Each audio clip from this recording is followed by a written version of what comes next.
hanggang hanggang 14 pa, lapit ako dito. Yan.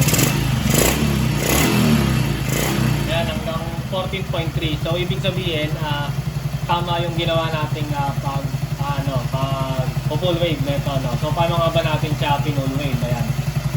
Ngayon, pwede naman tayo mag-color coding na lang dito. Ayan. Pwede tayo mag-color coding kasi ang gamit ko nga pala ay paso yung dito. Patingin ako dito. Ayan. Diwa yan, diwa. Ayan. Diwa. Ayan. 5 pin. Ayan. Tapos bumili ako ng sabi. Ayan. Ang ginawa ko ay naganda ko ng ng condom. Ayan. So yung item, napalawanan ko muna sa inyo. Dito muna tayo sa may sa may taas. Yan, umaandar yung motor, napaka-stable. Pati yung ilaw ngayon. Pati yung ilaw sa likod yan, napaka-stable. Battery operated na yan, wala lang tayong may mga gagawin pa kasi ako dun sa may switch. Ayan. So, ayan na. So, dito muna tayo sa may liwa. Na 5 pin yan. So, meron siyang puti at dilaw. Ito nga palang dalawang wire na to ay yung AC wire niya. So galing sa stator habang umiikot yung makina. Ngayon, yung kuryente niya papasok sa regulator, i-convert to sa DC para ma-charge yung battery. Pwede rin siya yung source ng ilaw, kaso nga lang gagawin kasi natin, magdi-DC type na tayo, no? So dito naman tayo sa stator natin. So yung light coil natin, pinutol natin, yung kulay dilaw, tapos i-connecta natin sa ground. Yan, yung tinuturo ko dyan Bali ayan na siya, yan, nakakonekta na siya dyan. So depende lang sa inyo kung gagayahin nyo o basta pagduktungan nyo rin. Pero kailangan panghinang hininang lang namin yan. Okay na. After ignition pala to na after ignition. So ibig sabihin pagka sinusi mo, saka siya gagana. Ito red. Kasi ito green ground. Ito sa battery. Ngayon, yung ibang ginagawa, di ba kinoconnect ko dito sa Although pwede naman yon. Kaso mas maganda pala siya, naka-separate siya. Mas maganda, gumagana lang siya pagka sinusi natin yung motor. So, ayun. Kaya ang ginawa natin, kumuha tayo dito ng kulay black dito. Yan, black Ito ayun tira nyo, may rin yan. Ayan may ilaw yan. Kailan yung mamangga. Ayan. So, ito yung yung sa may switch niya na brake light. Ayan. So, dyan tayo kumuha. Yan, tapos pinagapang lang natin dito. Ayan, gapang yan, gapang. Hanggang dito. Ayan. Hanggang dito Ngayon kasi yung ating mga wave, diba? So, yung light coil niya kulay dilaw. Yung kulay dilaw Kaya ginawa natin, bago natin siya i-connecta dito, pinagsama natin yung dilaw at saka yung pinakonekta natin sa kanya dito. Saan ba yun? Yan, yung kinonekta natin dyan, nilagay natin dito sa dilaw. So pinagsama natin siya, saka natin siya sinalpak. Ayan. Kaya nakasalpak na siya dito. Ayan, meron niya, may supply na yan. Ayan. Ayan. So ganon. Yan, tama. Tama yung pagkakagawa natin Yan. Ngayon, next natin, bakit tayo nagpagapang ng dalawa na to? Yan. So meron tayong dalawang wire. So yung dalawang wire na to, sinalpak natin siya dito. Ayan. So ito yung yung galing kanina sa sa ating stator. Ayan. So ano kulay yung nasa stator? Ito ay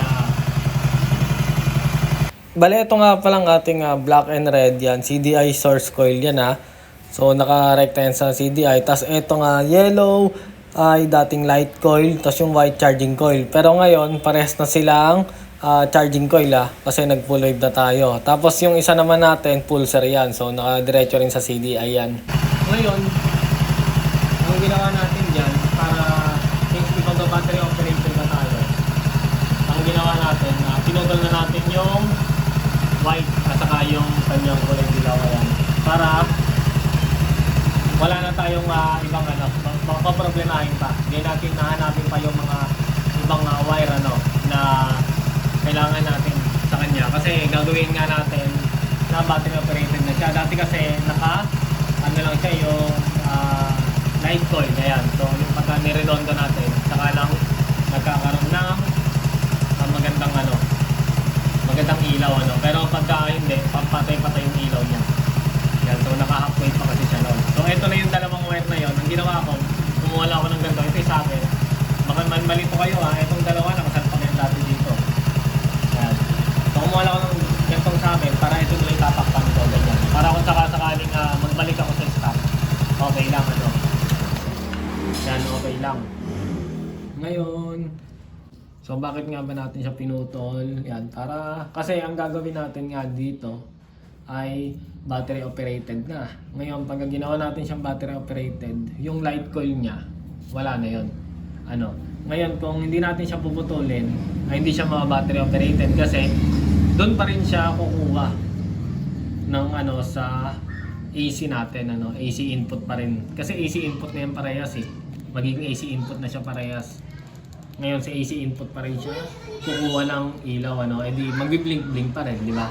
So dapat hindi ganon. Kaya natin siya pinutol para mas madali na kasi kung hindi natin siya puputulin, magpuputol pa tayo ng wire, ano. Magpuputol ulit tayo ng wire. At yun yung gagawin natin. Puputulin pa natin yung pa taillight saka pa headlight. Para hindi na masyadong hassle, ginawa ko, yan, nagdirekta na lang ako ng white. Yan, punta dito sa white and yellow. So parehas naman yan kahit kaya magkabaliktad, okay lang. Ngayon naman dito tayo sa may headlight, ano. Yan.